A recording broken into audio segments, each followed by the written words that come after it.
لبیک لبیک یا رسول اللہ لبیک لبیک لبیک یا رسول اللہ۔ ممبر نور پر جلوہ افروز استاذ محترم حضرت العلام حضرت علامہ مولانا رفیع اللہ صاحب قبلہ اور تمام تر علماء کرام و شورائے اسلام اور حاضرین محفل، دور و نزدیک قریب و پاس سے آئے ہوئے تمام مسلمانان اہل سنت، السلام علیکم ورحمۃ اللہ وبرکاتہ۔ اللہ الکافی کصد الکافی وجد الکافی کفان الکافی لکل کافی ونعم الکافی وللہ الحمد۔ طلب کا منہ تو کس قابل ہے یا غوث، مگر تیرا کرم کامل ہے یا غوث۔ دہائی یا محی دی دہائی، بلا اسلام پر نازل ہے یا غوث۔ تیرا وقت اور پڑے یو دین پر وقت، نہ تو عاجز نہ تو غافل ہے یا غوث۔ تو قوت دے میں تنہا کام بسیار، بدن کمزور دل کاہل ہے یا غوث۔ رضا کا خاتمہ بالخیر ہوگا، تیری رحمت اگر شامل ہے یا غوث۔ الحمدللہ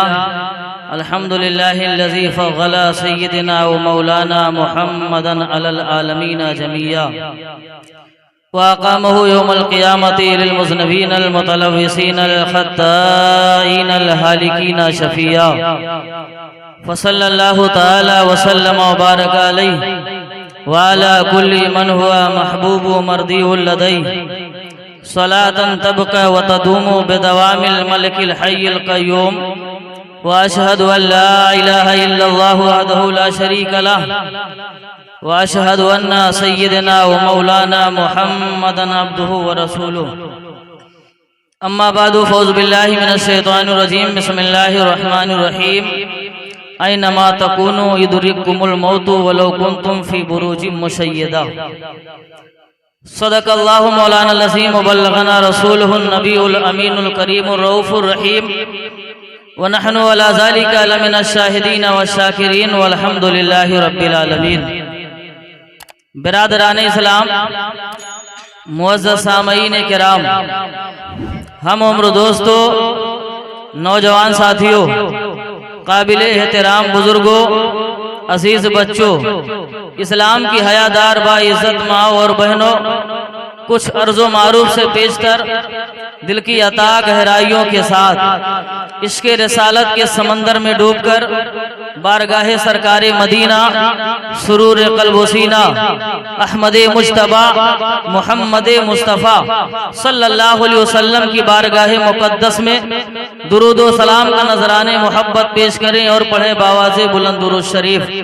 اللہم صلی علی سیدنا محمد طب القلوب و دوائیہا وعافیت الابدان و شفائیہا ونور الابصار و ضیائیہا وعلی آلہ و صحابہ و بارک وسلم۔ محترم حضرات، ہماری اور آپ کی حاضری ایک مرحومہ کے ایصال ثواب کے لیے ہوئی ہے۔ اللہ کی بارگاہ میں دعا ہے کہ مولا حضور غوث اعظم کے صدقے میں مرحومہ کو جنت الفردوس میں اعلیٰ سے اعلیٰ مقام عطا فرما اور ان کی قبر پر رحمت و نور کی بارشیں عطا فرما۔ یا خدا قبر میں مرحومہ کو راحت دے دے، یا خدا قبر میں مرحومہ کو راحت دے دے، پیارے محبوب کے صدقے انہیں جنت دے دے۔ یا خدا قبر میں مرحومہ کو راحت دے دے، پیارے محبوب کے صدقے انہیں جنت دے دے۔ بخش دے تو ان کی خطائیں مولا، ان کی مرکت پہ صدا بارش رحمت دے دے۔ بخش دے تو ان کی خطائیں مولا، ان کی مرکت پہ صدا بارش رحمت دے دے۔ دیکھو مرحومہ نے دنیا ہی میں سب چھوڑ دیا، دیکھو مرحومہ نے دنیا ہی میں سب چھوڑ دیا، ان کے گھر والوں کو تو صبر کی ہمت دے دے۔ اور کوئی گل باقی رہے گا نہ چمن رہ جائے گا، پر رسول اللہ کا دین حسن رہ جائے گا۔ کوئی گل باقی رہے گا نہ چمن رہ جائے گا، پر رسول اللہ کا دین حسن رہ جائے گا۔ ہم سفیر و باغ میں ہے کوئی دم کا چہچہا، بلبلیں اڑ جائیں گی سونا چمن رہ جائے گا۔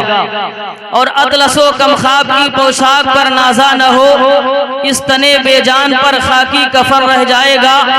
اور نام شاہانے جہاں مٹ جائیں گے، لیکن یہاں حشر تک نام و نشانے پنجتن رہ جائے گا۔ اور جو پڑھے گا صاحب لولاک کے اوپر درود، آگ سے محفوظ اس کا تن بدن رہ جائے گا، اور سب فنا ہو جائیں گے کافی، ولیکن حشر تک نعت حضرت کا زبانوں پر سخن رہ جائے گا۔ صلو علی الحبیب، پڑھیے درود شریف۔ اللہم صلی علی سیدنا محمد معدن الجود والکرم وآلہ وصحابہ وبارک وسلم۔ حضرات محترم، خطبہ مسنونہ کے بعد میں نے جس آیت کریمہ کی تلاوت کا شرف حاصل کیا ہے، اللہ تبارک و تعالیٰ قرآن مجید میں ارشاد فرماتا ہے، اینما تکونوا یدرککم الموت ولو کنتم فی بروج مشیدہ۔ میرے اعلیٰ حضرت اس کا ترجمہ فرماتے ہیں، تم جہاں کہیں ہو موت تمہیں آ لے گی، اگرچہ مضبوط قلعوں میں ہو۔ حضرات، موت کوئی آسان لفظ نہیں ہے، بلکہ موت ایک بھیانک لفظ ہے اور دل کو دہلا دینے والا لفظ ہے۔ موت کا لفظ سنتے ہی اچھوں کے جسم میں کپ کپی طاری ہو جاتی ہے اور دل کا چین و سکون درہم برہم ہو جاتا ہے۔ موت کا تصور رستم زمانہ کا ہوش اڑا دیتا ہے اور بڑے بڑے مغرور و متکبر بادشاہوں کو بھی لرزہ بر اندام کر دیتا ہے۔ حضرات، موت نہ کسی کے بڑھاپے کو دیکھتی ہے اور نہ کسی کی جوانی کو۔ موت یہ نہیں دیکھتی کہ کس کا بچہ یتیم ہو رہا ہے، موت یہ نہیں دیکھتی کہ کس کی بیوی بیوہ ہو رہی ہے، موت یہ نہیں دیکھتی کہ کس کا سہاگ اجڑ رہا ہے، موت یہ نہیں دیکھتی کہ کس کا گھر برباد ہو رہا ہے، موت یہ نہیں دیکھتی کہ کس کا گلشن اجڑے گا، اور نہ موت یہ دیکھتی ہے کہ کس کا نشیمن تباہ ہوگا، بلکہ جب موت کا وقت آتا ہے تو وہ کسی کو بھی ایک لمحہ کی بھی مہلت نہیں دیتی اور اس کے جسم سے اس کی روح کو الگ کر دیتی ہے۔ اسی لیے تو کسی شاعر نے کہا ہے، ہوتی ہے ابتدا عالم کی انتہا کے لیے، ہوتی ہے ابتدا عالم کی انتہا کے لیے، بنایا رب نے جسے بس وہ ہے فنا کے لیے، بنایا رب نے جسے بس وہ ہے فنا کے لیے۔ حضرات، حضرت سیدنا ابو سنان رحمت اللہ علیہ فرماتے ہیں کہ ایک مرتبہ میں بیت المقدس کی پہاڑیوں میں مصروف عبادت تھا، میں نے انتہائی پریشانی کے عالم میں ادھر ادھر گھومتے ہوئے ایک نوجوان کو دیکھا۔ غمخواری کی نیت سے میں اس نوجوان کے پاس آیا اور سلام کے بعد اس سے پریشانی کا سبب پوچھا تو اس نے بتایا، ہمارا ایک پڑوسی اپنے بھائی کی موت پر اس قدر غم میں مبتلا ہے کہ ہر لمحہ آہوزاری ہی کرتا رہتا ہے اور اسے کسی کروٹ چین نہیں۔ مہربانی فرما کر آپ میرے ساتھ چلیے تاکہ اس سے تعزیت کر کے اسے تسلی دیں، شاید کہ آپ کی دلجوئی فرمانے سے اسے قرار آ جائے۔ چنانچہ میں نے چلنے پر آمادگی ظاہر کی تو نوجوان مجھے ساتھ لے کر غم سے نڈھال ایک شخص کے پاس پہنچا۔ ہم نے اس سے تعزیت کی مگر اس نے کوئی توجہ نہ دی بلکہ آہوزاری کرنے لگا، تو ہم نے اسے سمجھاتے ہوئے کہا، اے اللہ کے بندے، اس طرح بے صبری کا مظاہرہ نہ کر، اللہ سے ڈر اور صبر سے کام لے۔ بے شک موت ہر کسی کو آنی ہے، جس نے بھی زندگی کا سفر شروع کیا اس کی منزل و انتہا موت ہے۔ موت ایک ایسا پل ہے جس سے ہر ایک کو گزرنا ہے، کچھ گزر گئے، کچھ گزر رہے ہیں اور کچھ کو ابھی اپنی باری پر گزرنا ہے۔ اسی لیے تو کسی شاعر نے کہا ہے، یاد رکھ ہر آن آخر موت ہے، بن تو مت انجان آخر موت ہے، ملک فانی میں فنا ہر شے کو ہے، سن لگا کر کان آخر موت ہے۔ حضرات، ہماری باتیں سن کر وہ شخص کچھ یوں گویا ہوا، میرے بھائیوں تم نے بالکل ٹھیک کہا، تمہاری باتیں برحق ہیں، موت واقعی ہر کسی کو آنی ہے اور ہر ایک کو اپنے وقت مقررہ پر اس دنیا فانی سے جانا ہے، مگر میری آہوزاری کا سبب بھائی کی موت نہیں بلکہ یہ ہے کہ میرا بھائی قبر میں بہت بڑی مصیبت کا شکار ہے۔ اس کی بات سن کر ہم نے کہا، سبحان اللہ، کیا تم غیب جانتے ہو؟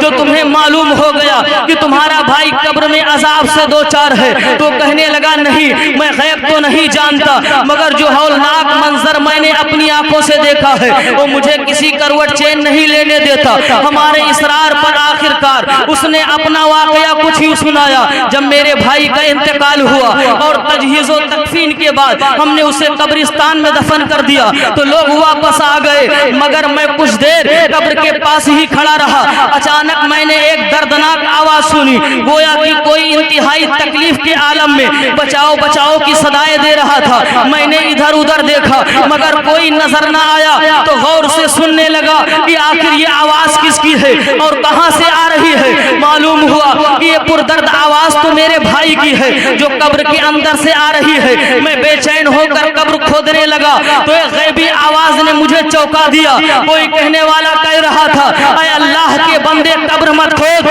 یہ اللہ کے رازوں میں سے ایک راز ہے، اسے پوشیدہ ہی رہنے دے. آواز سن کر میں ڈر گیا اور قبر کھودنے سے باز آ گیا. جب وہاں سے اٹھ کر جانے لگا تو میں نے پھر اپنے بھائی کی دردناک آواز سنی جو بڑے کرب سے بچاؤ بچاؤ پکار رہا تھا. مجھے اپنے بھائی پر ترس آنے لگا اور میں نے دوبارہ قبر کھودنا شروع کر دی. ابھی میں نے تھوڑی سی مٹی ہٹائی تھی کہ پھر مجھے غیبی آواز سنائی دی، اللہ کے رازوں کو نہ کھولو اور قبر کھودنے سے باز رہو. غیبی آواز سن کر میں نے دوبارہ قبر کھودنا بند کر دی اور وہاں سے جانے لگا. تو اس بار میرے بھائی نے جس کرب سے مجھے پکارا تو مجھ سے رہا نہ گیا بلکہ اس پر رحم آیا اور میں نے پختہ ارادہ کر لیا کہ اب تو ضرور قبر کھودوں گا. چنانچہ میں نے قبر کھودنا شروع کی.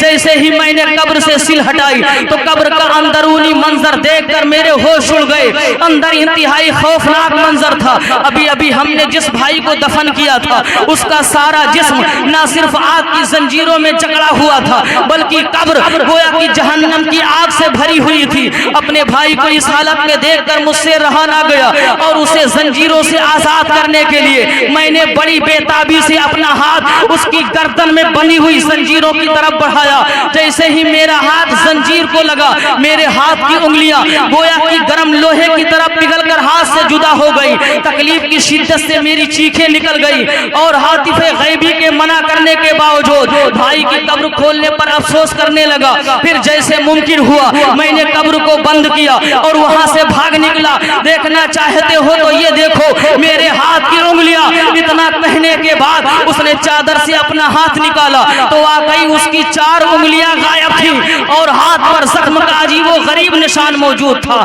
حضرت سیدنا ابو سنان رحمۃ اللہ علیہ فرماتے ہیں یہ دیکھ کر ہم نے اللہ کے عذاب سے عافیت طلب کی اور وہاں سے چلے آئے. اور حضرت سیدنا ابو سنان رحمۃ اللہ علیہ فرماتے ہیں کہ جب میں حضرت سیدنا امام اوزاعی رحمۃ اللہ علیہ کی بارگاہ میں حاضر ہوا تو انہیں یہ سارا واقعہ سنا کر پوچھا، حضور جب کوئی یہودی یا نصرانی مرتا ہے تو اس کا عذاب قبر لوگوں پر ظاہر نہیں ہوتا مگر مسلمانوں کی قبروں کے حالات بعض مرتبہ ظاہر ہو جاتے ہیں، اس کی کیا وجہ ہے؟ تو آپ نے ارشاد فرمایا کفار کے عذاب قبر میں تو کسی مسلمان کو شک ہی نہیں، انہیں تو دائمی عذاب کا سامنا کرنا ہی ہے. سب مسلمان یقین رکھتے ہیں کہ کفار مرتے ہی عذاب میں مبتلا ہو جاتے ہیں اس لیے ان کے عذاب کو ظاہر نہیں کیا جاتا. ہاں بعض مرتبہ گناہگار مسلمانوں کی قبروں کا حال لوگوں پر ظاہر کر دیا جاتا ہے تاکہ لوگ عبرت حاصل کریں اور گناہوں سے تائب ہو کر اپنے پاک پروردگار کی رضا والے اعمال کی طرف راغب ہوں.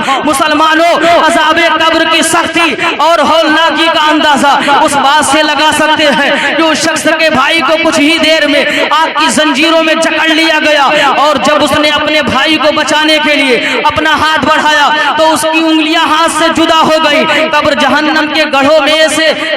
ایک گڑھا ہو سکتا ہے جیسا کہ حدیث پاک میں ہے کہ قبر جنت کے باغوں میں سے ایک باغ ہے یا جہنم کے گڑھوں میں سے ایک گڑھا. اسی لیے تو کسی شاعر نے کہا ہے میرا دل کانپ اٹھتا ہے کلیجہ منہ کو آتا ہے، میرا دل کانپ اٹھتا ہے کلیجہ منہ کو آتا ہے، کرم یا رب اندھیرا قبر کا جب یاد آتا ہے.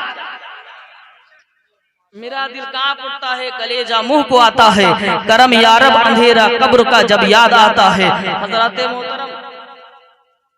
موت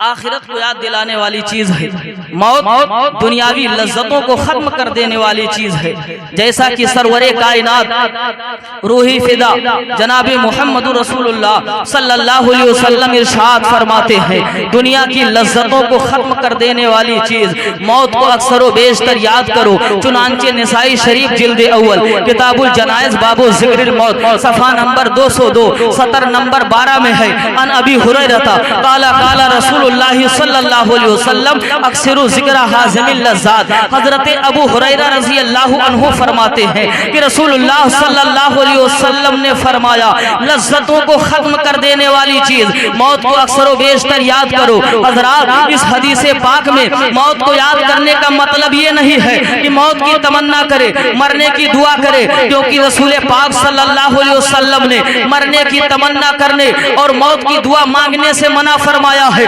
جیسا کہ حضرت انس رضی اللہ تعالی عنہ سے روایت ہے کہ رسول اللہ صلی اللہ تعالی علیہ وسلم نے فرمایا اے مسلمانوں تم میں سے کوئی شخص کسی دنیاوی تکلیف یا مصیبت کی وجہ سے ہرگز موت کی تمنا نہ کرے، بلکہ اس طرح دعا کرے اے اللہ جب تک زندگی میرے لیے بہتر ہے اس وقت تک مجھے زندہ رکھ، اور جب موت بہتر ہو تو موت دے دے۔ میرے دوستو جو موت کو یاد کرتا ہے وہ دنیا کی خواہشوں سے دور رہتا ہے، جو موت کو یاد کرتا ہے وہ برائیوں سے بچنے کی حتی الامکان کوشش کرتا ہے، جو موت کو یاد کرتا ہے وہ حرام چیزوں سے اجتناب کرتا ہے، جو موت کو یاد کرتا ہے وہ سودی لین دین سے کوسوں دور رہتا ہے، جو موت کو یاد کرتا ہے اس کا دل خوف خدا سے لرزتا رہتا ہے، جو موت کو یاد کرتا ہے وہ نماز پنجگانہ کی پابندی کرتا ہے، جو موت کو یاد کرتا ہے وہ حرام و حلال کا خاص خیال رکھتا ہے، جو موت کو یاد کرتا ہے وہ احکام اسلام کا پابند ہوتا ہے، جو موت کو یاد کرتا ہے وہ شریعت مصطفیٰ کا پابند ہوتا ہے،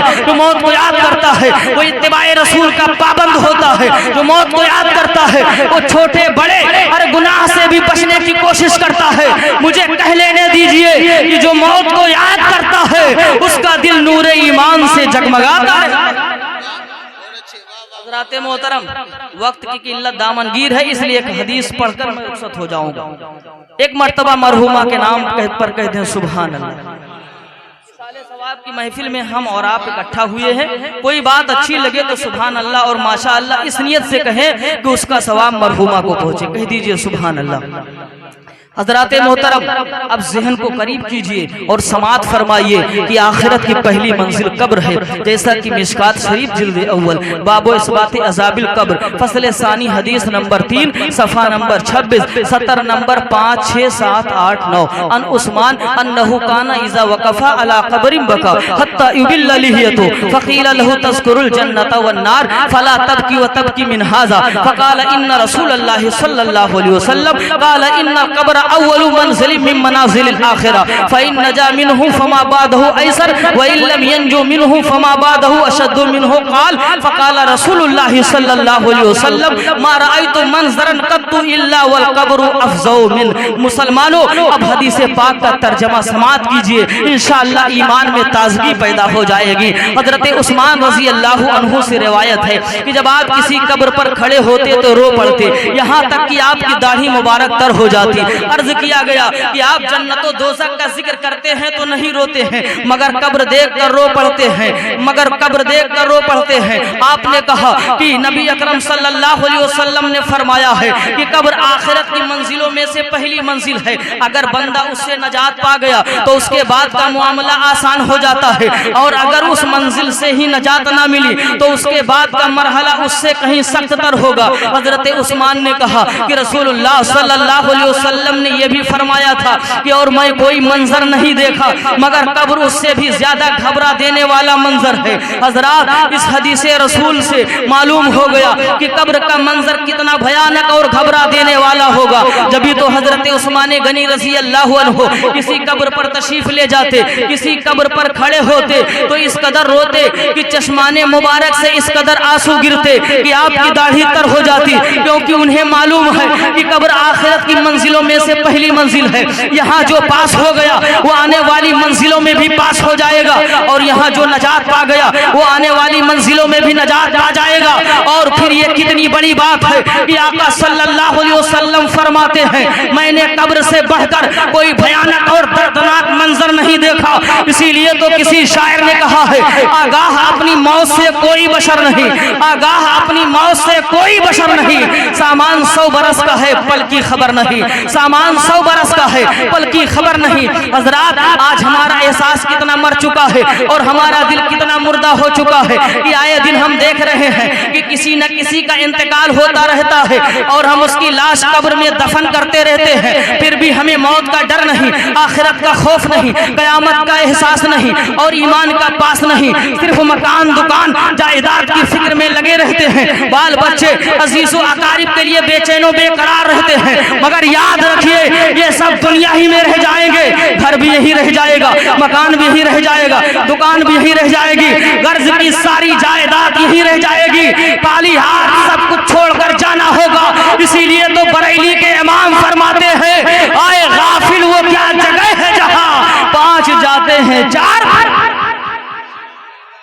ہائے غافل وہ کیا جگہ ہے جہاں 5 جاتے ہیں 4 پھرتے ہیں۔ میرے دوستو ارشاد خداوندی کل نفس ذائقۃ الموت کے تحت ہم سب کو مرنا ہی ہے، ایک دن ہم سب نہلائے جائیں گے، کفن بھی پہنائے جائیں گے اور دوسروں کے کاندھوں کے سہارے قبرستان تک جائیں گے، پھر ہمیں قبر میں اتار دیا جائے گا اور سپرد خاک کر دیا جائے گا۔ اسی لیے تو کسی نے کیا خوب کہا ہے کیا بھروسہ ہے زندگانی کا، آدمی بلبلا ہے پانی کا، اور علامہ حسن رضا خاں بریلوی فرماتے ہیں جاتے ہیں اس جہاں سے انسان دھیرے دھیرے، ہم بھی کرے وہاں کا سامان دھیرے دھیرے، جاتے ہیں اس جہاں سے انسان دھیرے دھیرے، ہم بھی کرے وہاں کا سامان دھیرے دھیرے۔ یہ زندگی ہے فانی یہ کس کا یہاں مکان ہے، یہ ہو جائے گا خالی میدان دھیرے دھیرے۔ یہ زندگی ہے فانی یہ کس کا یہاں مکان ہے، یہ ہو جائے گا خالی میدان دھیرے دھیرے۔ اور یوں ہی اگر رہو گے ذکر خدا سے غافل تو شیطان چھین لے گا ایمان دھیرے دھیرے،